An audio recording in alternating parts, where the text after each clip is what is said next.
আসসালামু আলাইকুম। আজকের আলোচ্য বিষয় আর্টিকেল।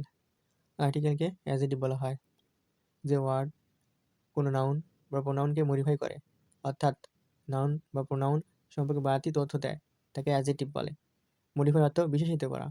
আর্টিকেল যেহেতু নাউনকে নির্দিষ্ট বা অনির্দিষ্ট করে বোঝায়, তাই আর্টিকেলকে অ্যাডজেক্টিভ বলা হয়। আর্টিকেল সাধারণত নাউনের সামনে বসে, কিন্তু কোনো বাক্যে যদি অ্যাডজেক্টিভ বা অ্যাডভার্ব থাকে, তাহলে আর্টিকেলটি নাউনের সামনে না বসে অ্যাডজেক্টিভ বা অ্যাডভার্বের সামনে বসাতে হয়। আমি আবারও বলছি, সাধারণত নাউনের সামনে বসে। আর্টিকেল সাধারণত নাউনের সামনে বসে, কিন্তু বাক্যে যদি অ্যাডজেক্টিভ বা অ্যাডভার্ব থাকে, তাহলে নাউনের সামনে না বসে অ্যাডজেক্টিভ বা অ্যাডভার্বের পূর্বেই আর্টিকেল বসে। For example, she is a girl. এখানে গার্লটা হচ্ছে নাউন, এর নাউনের পূর্বে আর্টিকেল হিসেবে এ বসেছে। আবার she is a beautiful girl, এখানে বিউটিফুলটা হচ্ছে অ্যাডজেক্টিভ, যার কারণে এই অ্যাডজেক্টিভের পূর্বে আর্টিকেল হিসেবে এ বসেছে। আবার she is a very beautiful girl, এখানে নাউন, অ্যাডজেক্টিভ, অ্যাডভার্ব তিনটাই রয়েছে, কিন্তু ভেরি হচ্ছে অ্যাডভার্ব, যার কারণে এই অ্যাডভার্বের পূর্বে আর্টিকেল হিসেবে এ বসেছে। শূন্যস্থান যে স্থানেই থাকুক না কেন,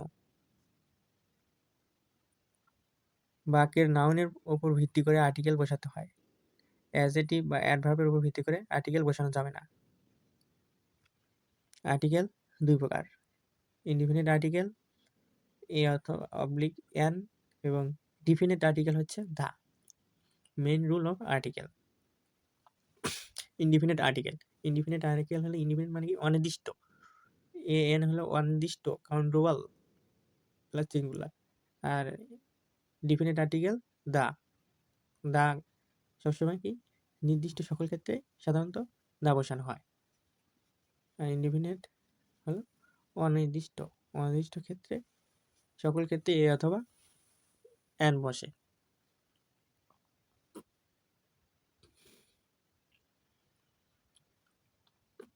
মেইন রুল অফ আর্টিকেল।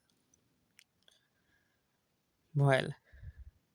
ভয়েল হচ্ছে পাঁচটি, এ ই আই ও ইউ, এই পাঁচটি হলো ভয়েল।